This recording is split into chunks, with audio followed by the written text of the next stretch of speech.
이렇게 복음을 통해서 그들을 좀 잘 가르쳐야 되겠다 이런 생각을 했던 이유가 뭘까요? 다른 것 아니에요. 예수님께서 이 땅에 계실 때 베드로에게 깨워주신 그 진리가 자기에게 얼마나 큰지, 그 진리가 자기에게 얼마나 커다란 힘이 되었는지 너무나 잘 알고 있기 때문에 예수님으로부터 배웠던 그 진리를 나도 이제 내 사랑하는 신앙의 후배들에게 꼭 전해야 되겠다 이런 생각을 갖게 된 거예요. 예수님께서도 제자들을 선택하시고 3년 동안 동고동락하시면서 반복해서 말씀을 가르쳤잖아요. 그렇죠?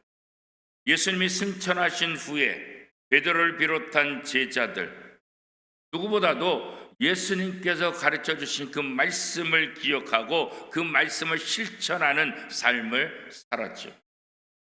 이제 베드로는 자신이 죽임당할 날이 얼마 남지 않았다는 것을 알고 이제 내가 그 말씀을 붙잡고 지금까지 살아오고 이 말씀을 증거하는 삶을 살았던 것처럼 사랑하는 신앙의 후배들, 성도들에게 바로 이 말씀의 이 진리를 깨닫게 주고 싶다 그런 거죠. 그래서 이 베드로 서신을 써서 교회에 남긴 가장 중요한 이유가 바로 거기에 있는 것입니다. 사랑하는 사람들과 헤어지는 것, 그것이 슬퍼서 또 마지막으로 그럴듯한 유언을 남기고 싶어서가 아니라 이 베드로는 생명이신 예수 그리스도를 전하고 싶다. 이 생명이신 예수 그리스도가 자기의 삶을 바꿨고 생명이신 예수 그리스도의 말씀을 통해서 자기가 하나님 앞에 가치 있는 삶을 살았다는 것을 너무나 잘 알기 때문에 이 마지막의 순간 끝까지 복음을 전해야 된다. 그리고 그 말씀을 통해서 베드로가 겪었던 환난들, 베드로가 겪었던 시험들, 베드로가 겪었던 수많은 아픔들을 이길 수 있었기 때문에 내 사랑하는 신앙의 후배들도 내가 복음을 전한 성도들도 예수 그리스도의 말씀을 통해서 나처럼 모든 환난과 모든 아픔과 모든 안타까운 상황 속에서도 이 말씀을 통해서 다시 일어서고 말씀을 통해서 승리할 수 있게 되기를 간절히 바라고 있었던 거죠. 그래서 마지막 순간, 그 마지막 순간까지 자신의 사명을 잘 감당하려고 했던 거예요. 예수님이 승천하시면서 제자들에게 주셨던 그 사명, 이제 그 사명을 잘 마치고 이제 그 사명을 안고 하나님 앞으로 가야 되는데 예수님을 통해서 내가 받은 사명을 나도 내 신앙의 후배들에게 내가 복음을 전한 사람들에게 또다시 남겨주고 싶은 그런 마음이 있었던 거죠. 예수님께 받은 그 사명을 잘 감당하고 천국에 가고 싶은 것, 그래서 마지막 순간 어떤 상황 속에서도 나는 이 복음을 끝까지 교회가 고난을 감당할 수 있도록 성도들이 고난을 잘 감당할 수 있도록 이 말씀이 그들에게 힘이 되기를 간절히 원하는 거예요. 오늘 우리도 마찬가지예요. 우리도 다 언젠가는 이 베드로가 갔던 그 길을 갈 수밖에 없어요. 한 번 죽는 것은 정한 것이요 라고 히브리서가 분명히 우리에게 말씀하고 있어요. 우리도 곧 베드로를 따라서 이 죽음의 길을 가야 될 모든 사람들인데 우리가 이 마지막 길을 걸어가는 베드로의 이 모습을 통해서 우리도 이 땅에 살면서 어떠한 삶을 살아야 될 것인가, 이것을 다시 한번 좀 생각해 볼 필요가 있지요. 우리 자손들에게, 우리 신앙의 후배들에게 나는 무엇을 남길 것인가, 내 마지막 유언은 어떻게 해야 될 것인가, 그런 거죠. 우리의 마지막 유언에 예수 그리스도가 빠진다고 한다면 무슨 의미가 있겠는가? 우리 유언을 한다고 한다면 예수 그리스도, 그분의 복음, 이거 빠질 수 없다는 거예요. 베드로는 그렇게 하나님의 말씀에 확신을 가지고 삶을 살았던 거예요. 베드로가 전한 예수 그리스도의 능력, 이것은 베드로가 만든 이야기가 아니잖아요. 자기가 예수님과 3년 동안 동고동락하고 부활하신 이후에도 예수님과 함께하는 그런 삶을 통해서 예수님이 누구신지 알았어요. 예수님의 능력이 무엇인지 그들의 눈으로 온몸으로 경험했어요. 그죠? 오늘 본문에도 보면 베드로는 이는 내 사랑하는 아들이요 내 기뻐하는 자라, 예수님을 향해서 하나님께서 하시는 말씀을 자신은 분명히 들었다고 말씀하고 있잖아요. 그죠? 이것은 베드로만 들은 것이 아니라 야고보와 요한이 거룩한 산, 일명 우리가 잘 알고 있는 변화산에서 하나님이 예수님에게 하신 이 소리를 분명히 들었잖아요. 그죠? 베드로가 예수 그리스도에 대한 진리를 더 강하게 확신하면서 전할 수 있었던 이유는 다른 것 아니에요. 자기가 목격했기 때문에, 자기가 들었기 때문에, 자기가 그 예수 그리스도의 삶을 모든 것을 지켜보면서 증인이기. 베드로가 3년 동안 함께하면서 경험한 예수 그리스도, 그는 단순히 멋있는 사람이 아니에요. 그는 단순히 훌륭한 사람, 이 정도가 아니에요. 예수 그리스도는 신의 성품을 가진 사람, 하나님의 아들이다. 변화산에서 베드로가 매우 강렬한 인상을 받게 된 것, 바로 그런 거예요. 우리는 단지 이 세상에서 훌륭한 분, 이 세상에서 정말 멋진 분 이렇게 봤는데 변화산에 올라가 보니까 그들의 음성이 들려요. 이는 내 사랑하는 아들이요 내 기쁨. 이 변화산에서 목격한 이 광경이 베드로에게는 어떻게 보면 충격이에요. 충격. 야고보, 요한은 이 베드로와 함께 예수님께서 모세와 엘리야와 함께 있는 것, 그러면서 이야기하시는 것, 그것을 그들이 보았다고 증언하고 있잖아요. 예수님이 누구신지 분명히 보게 된 거예요. 베드로가 이야기할 때 단지 베드로만 보았다고 한다면 남들이 야, 너 잘못 봤어, 너 그냥 꿈꿨나 보지, 너 환상이야, 이렇게 말할 수 있을지 모르겠어요. 야고보와 요한이 함께 들었기 때문에. 구약적인 성경의 배경들에 보면 두세 사람의 증인이 있으면 그 사람의 말에 신뢰를 준다 이랬잖아요. 베드로의 말은 베드로뿐만 아니라 야고보와 요한이 함께 증언하기 때문에 이것은 어떤 것보다도 확실한 증언이다, 이렇게 성경은 우리에게 설명을 하고 있지요. 우리는 베드로처럼 예수님을 직접 만나지는 못했죠. 예수님과 함께 살지도 못했어요. 이 베드로처럼 하늘의 음성을 들은 것도 아니에요. 그러나 우리는 베드로가 믿고 있는 예수 그리스도에 대해서 동일한 믿음을 가지고 있죠. 왜 그렇습니까? 바로 이 성경 때문에 그런 거예요. 이 성경을 통해서 베드로가 믿은 예수 그리스도, 베드로가 믿은 하나님이 바로 나의 하나님이고 나의 주인이신 예수님이라는 것을 분명하게 깨닫게 되는 거죠. 베드로가 경험한 것들이 이 성경과 어긋난다고 한다면 우리는 베드로의 증언을 거부할 수밖에 없을 거예요. 베드로와 같은 믿음을 가질 이유가 없을 거예요. 그러나 베드로의 믿음은 성경의 믿음과 차이가 없어요. 베드로의 이 믿음은 성경적이고 베드로의 이 믿음은 성경에 있는 모든 것들과 동일하기 때문에 우리는 베드로의 말씀을 믿게 되는 거고 베드로의 믿음을 우리의 믿음으로 받아들이려고 할 수 있는 거죠. 영적인 어떤 경험들, 신비주의, 이런 것들이 우리에게 굉장히 중요한 역할을 하지만 그것은 반드시 검증을 받아야 돼요. 무슨 검증을 받아야 돼요? 성경의 검증을. 이게 성경에 부합되느냐, 아무리 영적으로 뛰어난 경험을 하고 신비한 은혜를 입었다, 능력을 가졌다 할지라도 성경의 검증을 통과하지 못하면 그건 아무런 의미가 없어요. 성경을 벗어난 것들은 다 이단이 될 수밖에 없는 거죠. 사람의 말보다도 언제나 성경이 우선순위라는 것, 신비한 체험보다도 하나님의 말씀이 먼저라는 사실을 우리는 알아야 돼요. 그렇기 때문에 누가 환상을 봤다, 누가 꿈을 꿨다, 누가 그거 했다, 이게 중요한 것이 아니라 그것이 성경에 부합되느냐.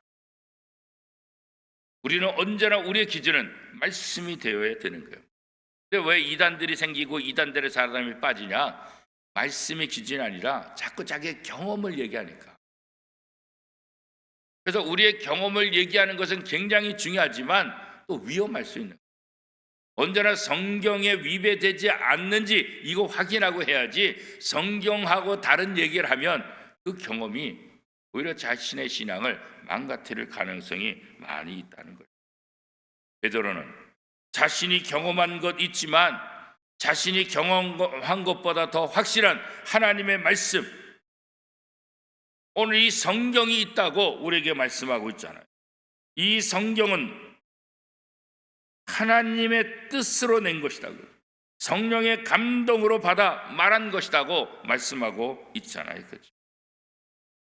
그리스도께서 어둠을 내쫓고 영광의 빛으로 다시 오실 때까지 우리는 이 말씀에 집중하고 이 말씀을 증거할 책임이 있다. 베드로가 바로 그 사명을 자각한 거예요.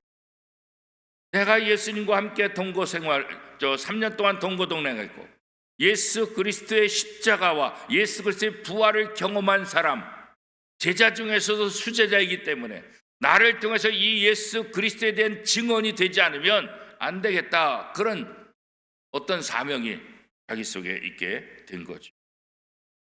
그래서 성경에 있는 모든 예언들은 사람들이 자기 스스로 풀어서는 안 된다. 자기 개인적인 경험과 개인적인 생각으로 해석해서는 안 된다. 왜냐하면 이 성경은 사람이 쓴 것이 아니라 하나님께서 성령을 통해서 주도적으로 쓰게 하신 것이기 때문에 사람들의 사사로운 생각 갖고 이 성경을 해석하고 이해해서는 안 된다. 그런 거예요. 온 저자는 하나님이시다. 사람의 손으로 기록하긴 했지만 그 손을 움직이신 분은 누구예요? 성령입니다. 그래서 모든 성경은 성령의 감동하심으로 쓰였다. 이렇게 말씀하고 있는 거예요. 성경 66권, 시대가 다 달라요. 저자도 다 달라요. 문화적인 상황도 다 달라요. 그러나 동일하게 예수 그리스도에 대해서 설명하고, 구약은 메시아가 이 땅에 오실 것이다에 대한 예언이고, 신약은 메시아가 이 땅에 오셔서 어떤 일을 하셨는가에 대한 증언. 그래서 구약과 신약의 핵심은 바로 모두 다 예수 그리스도. 구약의 모든 선지자들, 구약의 모든 대표적인 인물들은 모두 다 예수 그리스도를 상징하는 거예요. 모세, 예수 그리스도를 상징하는 거예요. 요셉, 예수 그리스도를 상징하는 거예요. 여호수아, 예수 그리스도를 상징하는 거예요. 앞으로 구원자 메시아가 이 땅에 오셔서 하실 일이 뭐냐? 모세처럼 애굽에 갇혀있던 자들을 구원하는 것처럼 메시아, 구원자는 죄악에 갇혀있던, 죄악의 노예가 됐던 우리를 구원해 주실 것이다. 요셉이 기근 속에 있는 모든 사람을 살린 것처럼 예수 그리스도는 우리를 이 세상 속에서 구원할 메시아다. 그래서 신구약 성경의 핵심 주제는 바로 예수 그리스도다. 그렇게 성경은 이야기하고 있어요. 그렇지만 이 베드로 당시에도 보면 이단들이 참 이 성경을 사사로이 풀어서 사람들을 헷갈리게 하고 사람들을 잘못된 대로 인도하는 그런 이단들. 그래서 베드로도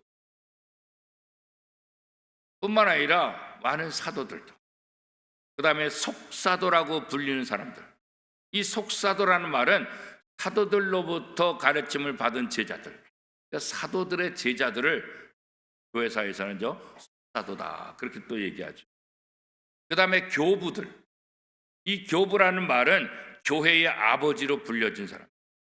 그래서 초대교회의 지도자들, 그래서 사도들과 속사도들과 교부들을 통해서 하나님의 말씀을 끝까지 선포하고 이 하나님의 말씀 진리를 잘 가르쳐서 그 당시에 있는 이단들의 꾀임에 넘어가지 않고 유혹에 넘어가지 않고 진리 속에 온전히 설 수 있도록 역할을 했던 사람들이 바로 이 사도, 속사도, 교부들의 역할이었어요. 이들이 이단을 감별하는 기준이 뭘까? 성경이에요, 성경. 이 성경이 기준이 되는 거죠. 그리고 오늘날도 보면 이단들은 성경 외에 또 다른 경전을 가지고 있어요. 그러니까 성경 이외에 그들이 중요시 여기는 경전이 있느냐? 그러면 그건 다 이단이에요. 오직 성경이 우리의 경전이지, 이 성경만이 우리의 모든 것의 기준이지, 성경 이외에 또 다른 경전을 갖고 있다는 것은 전부 다 이단이에요. 이 세상에 존재하는 모든 이단들이 다 그런, 성경의 권위를 인정하지 않고 다른 것들의 권위를 주장하는 것, 그건 다 이단들의 모습이다. 예수님 외에 다른 구원자를 주신 적이 없는데 내가 구원자다 이렇게 말하는 모든 사람들은 다 이단이다. 성경 그렇게 얘기하고 있죠. 오늘날 많은 지식들이 또 높아지면서 또 인본주의가 또 교회 안에 또 사람들을 흔들게 돼요. 하나님 중심이 아니라 사람 중심의 어떤 진리들, 사람 중심에 서서 가르치는 그런 모든 것, 이런 것들도 다 오늘 교회를 위험하게 만듭니다. 종교다원주의도 마찬가지고요.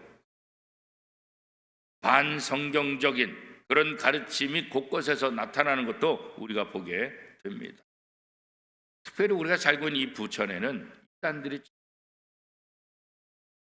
지난번에 이단 지도를 나눠드린 것처럼 이 부천 안에는 이단들의 그런 집합소들이 참, 또 이단들이 이 부천에 자꾸 들어오고요. 얼마 전에도 보면 이단적인 만민중앙교회가 고강동에 2,000평의 주차장을 매입해가지고 용도를 변경한다고 그렇게 제가 얘기를 들었어요.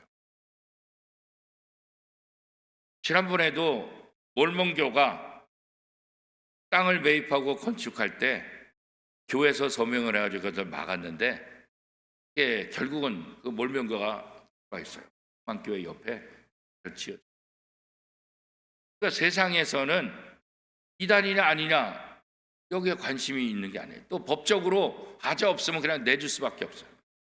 그래서 부천시가 건축을 불허했는데 그들이 법정에 투쟁해가지고 다시 허락을 받아서 질 수밖에. 이렇게 우리 주변에는 이단들이 계속해서 들어오고, 그런 이단들의 폐해가 바로 우리 성도들에게, 우리의 자녀들에게 많은 영향력을 끼치게 되는 거예요. 그래서 베드로도 지금 그런 현실적인 모습을 바라보면서 죽음을 앞두고 내가 마지막까지 할 수 있는 게 뭐냐? 진리를 바로 가르치는 거예요. 내 사랑하는 신앙의 후배들이, 내게 복음을 받은 사람들이 진리 위에 굳건히 서서 어떤 이단에도 흔들리지 않고 하나님의 말씀대로 살게 하는 것, 이것이 내가 마지막 할 일이다. 그래서 이 편지를 지금 쓰고 있는 거예요. 오늘 우리가 구원받은 이유가 뭘까요?